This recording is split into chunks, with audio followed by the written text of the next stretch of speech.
पटन से आवलन बबलू रैया मने मने खिसाला मने मने खिसाला छठी माई के कठिन है परबिया धानी बिहलु उठाय धानी बिहलु उठाय कौले जावा से आवलन मना बेटा मने मने हुलसा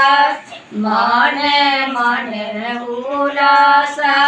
भले अम्मा कैलू हल परबिया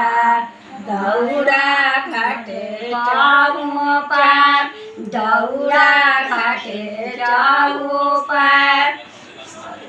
छठी माई के कठिन है बरतावा